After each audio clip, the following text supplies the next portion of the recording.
Hey everybody, it's Equinox again. I know it's been a few weeks since my last video on the Zero Suit combo guide, and I want to say it means a lot to me. The amount of views that it got, nice comments, the amount of new subscribers that subscribed just after my first video, it means a lot to me. It's unfortunately probably going to be another couple weeks until my next one. I decided that it's going to be on kill confirms into flip jump kick. But I messed up some stuff making it, so I'm going to need to start from scratch, so it's probably going to be another couple weeks. Which is why I decided to put out this video now, because I wanted to give you guys something in the meantime. This video is going to cover a couple glitches that Zero Suit has. The first one being when you flip jump at somebody and then bounce off without doing anything. And the other one when you tether to the stage in a weird way and end up on stage without ever going to the ledge. It's pretty hard to set up, so I'm probably not going to get it while I'm talking, but you'll see when I explain it. In order to understand why flip jump behaves so strangely sometimes, it's important to understand a lot about footstools, because flip jump, at least the Flipstool, the flip jump footstool, behaves a lot like a footstool, because I think it is partially treated by the game as a footstool. A lot of the same mechanics as footstools carry over. First of all, footstools are when you press jump when you're directly above somebody, you kind of jump off of them, you get a lot of height, they go into like a silly animation and it makes a silly noise. You can do that to somebody who is walking, running, dashing, standing still, or in the landing leg of an aerial. But if they are in any other animation, the footstool will not interrupt their animation. Like, it'll still happen to the person who input jump in the right spot, but the animation of the person being jumped off of doesn't change. So you see, when I set Mewtwo to side smash, he starts charging a forward smash. And when I press jump and put him right above him, I still get that extra height. And it still makes the noise, but Mewtwo keeps charging the forward smash. And that's called a phantom footstool. That mechanic is at the center of why flip jump behaves strangely. Because before you bury somebody with flip jump, I flip jump directly at this Mewtwo who's standing still, and he goes into an animation that is actually the same as when I did a regular footstool off of him. It's just a little bit faster. So 1, 2, 3, and then on the 4th frame, he finally gets buried by the hitbox that does 9.6%, and Zero Suit bounces off. But that's only if they are in an animation where the flip jump, or rather the footstool, can interrupt them. If they're in an animation that can't be interrupted by a footstool, like the charging smash attack again, if I flip jump at him, it starts the footstool animation for me for 3 frames, like before, but Mewtwo is still in the forward smash animation. He was uninterrupted. And then on the 4th frame, he finally takes damage and gets buried, and then Zero Suit bounces off. And that leads to the situation where flip jump can bounce off without doing anything, because if the hitbox that triggered the footstool is no longer underneath Zero Suit 4 frames later when the burial hitbox comes out, then there's nothing to be buried. Like, if it's not there anymore, it's not going to find the person that triggered the footstool animation to bury them. It just continues as usual, and Zero Suit goes through the bounce animation. A very easy way to demonstrate this problem using intangible hurtboxes, or hurtboxes that become intangible. So with this Mewtwo set to control and a second controller I can use to make him spot dodge, I'm going to flip jump at him and then spot dodge right before the flip jump encounters him. So during the startup frames of the spot dodge, the flip jump detects his hurtbox and starts the footstool animation. But 3 frames later, he is intangible because he's spot dodging, so the burial hitbox misses him, and she bounces off without doing anything. This happens even if you detect a spot dodge while it's happening, because for some reason the flip jump footstool activates on intangible hurt boxes, even though regular footstools do not. So he's well into the spot dodge at this point, but the flip jump still detects him and begins the bounce and does nothing. So it's a very easy way for somebody to deal with aggressive flip jumping, because even if they kick, there's a good chance that you will spot dodge the kick.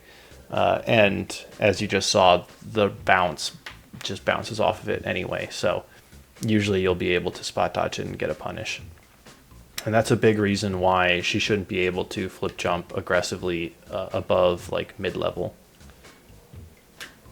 One of the problems that happens more often is when the opponent has a hurt box that moves out of the way during whatever animation they're in. So the example that I'm going to try and be aiming for is Mewtwo's forward tilt. So in the beginning of his forward tilt, the tail is behind him, but in a few frames it moves completely into the Z-axis. So if I can aim a flip jump at that tail during the startup frames of forward tilt, then the tail will move out of the way and the flip jump will miss. This is probably going to be pretty hard, so I'm going to give it a few tries, and then I'm just going to cut to it when I finally get it so that I can show you guys without you having to wait. Okay, so I ended up getting it pretty quickly. You can see here I've flip jumped to where his tail was when he was standing still, around the same time that he entered the forward tilt animation. So what you're looking at right now is Mewtwo, the startup of his forward tilt. So right now the tail is close enough for the flip jump to detect it and start the footstool animation, but in a few frames the tail is going to move out of the way into the Z axis, so there's no hurt box under Zero Suit to get buried. And there you go. You see the tail is now in front of Mewtwo on the frame where the burial hitbox comes out. So Zero Suit bounces off of nothing. Mewtwo is unaffected, and he could probably dash over to the Zero Suit and dash attack her before she lands. This, I think, accounts for most of the cases where this happens to people. Even though it sounds like it's really unlikely to happen, if you try it enough, there are plenty of animations that involve a lot of body movement, like Mewtwo's forward tilt here. Mario's forward smash is one where he can step backwards and then forwards very quickly. Ivysaur's forward smash. I could go on. I think the only other way that this problem could be seen is because Zero Suit herself, while the opponent is in an animation that can't be footstooled, I can just set him to side smash for this. She still moves during the footstool frames, so you can see she's still going down and to the side. Oh wow, I even got the burial right there. That must be the new Mewtwo tail hurt box buffs. But during the footstool frames, even though Mewtwo wasn't really moving, Zero Suit was moving, so she moved away from the hurt box that triggered the footstool, which is going to cause her to bounce off and do nothing. It's really annoying. There's very little way to play around it unless you know what animation they're going to be going for when you flip jump at them. It's just something to watch out for, so maybe Zero Suits can aim closer to the center of the character's body, or something like that to hopefully avoid the problem now that they know what causes it. This next problem is a completely different one. It's no longer Zero Suit exclusive. It can happen to any character with a tether, but it is, I think, most likely to happen to Zero Suit just because of her high airspeed and jump height. She can change her positions in the air very quickly, And that causes some weird things to happen with the tether because of how tethers are treated in this game differently from previous ones. So you can see already in this picture, when I tether to the ledge, the length of the tether is set. It becomes kind of like a noodle, so it bends in the middle, so that I keep moving at more or less the same direction. Maybe I get like pulled towards the ledge because now my distance from the ledge has a maximum, and that's the length of the tether. And if I try to retract myself, if I try to retract my tether to zoom to the ledge, so I press up, you see Zero Suit follows the tether. She doesn't go straight to the ledge.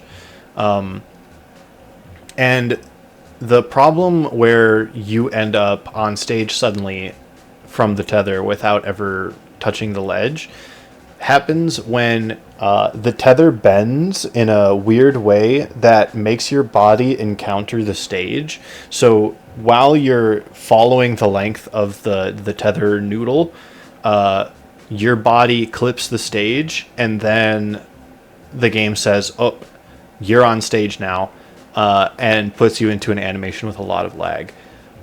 It can be kind of hard to set up. So it's probably going to be another case where I just try and get it, and then I'll cut to it for you guys to see.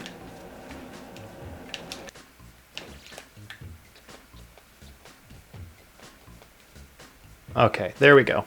That time I was able to get it frame by frame. It didn't send me very far into the stage, but you were still able to see how the tether bent in a way that led Zero Suit's body to encounter the stage, like the floor of the stage, while she was trying to retract. And now I'm in this weird landing animation, pretty decently far above the stage, but only for one frame. You can see the next frame, she's on stage, and she is going through very many frames of lag before she can finally shield. So this mostly happens when you try to double jump tether immediately. If you double jump straight up, it shouldn't usually happen. But if you double jump towards the stage while you tether and then try to retract it a few frames later, this can happen with like a scary amount of consistency sometimes. So just be careful about how you try to tether to the stage. Hopefully knowing how it works, how it happens, can help you avoid it. Or if it happens to you, maybe it'll bring you a little bit of peace to understand what exactly happened. People have thought to kind of weaponize this glitch, in this one in particular, to like, oh, I can skip ledge completely and just go behind the person, but it's very hard to get it consistently, and there's still quite a bit of lag that she goes through when she does it. And it's even harder to control how far into the stage you go. So you could see, you could end up literally on the ledge like this, which could end up just getting you smash attacked back off of it. Or you could end up pretty far into the stage. I'm not exactly sure how to control how far you go into it, but it's possible. And I've seen it happen where they end up like halfway into the stage sometimes even. So that's it for the Tether Teleport glitch and the Phantom Flipstool, as I'm going to try and coin them. Hopefully you guys could understand it well enough. And hopefully I kept the video short enough for you guys to watch all of it. Thank you for watching the parts that you did see. And let me know in the comments if there's other things about Zero Suit that you don't understand. Maybe I can do another one of these videos. Let me know if there's any questions about these that you still have. Let me know if I did a good job making the video. Leave a like if you enjoyed it. And if you have any other questions a good place to get them answered is the Zero Suit Samus Discord. I'm an admin there. I'm very active answering questions, and there are plenty of other knowledgeable users. So if you have questions about how to use Zero Suit, how to get good with her, that's a great place to go. So again, thank you for watching. This has been Equinox with my video on some Zero Suit bugs and glitches. And I hope you have a wonderful day.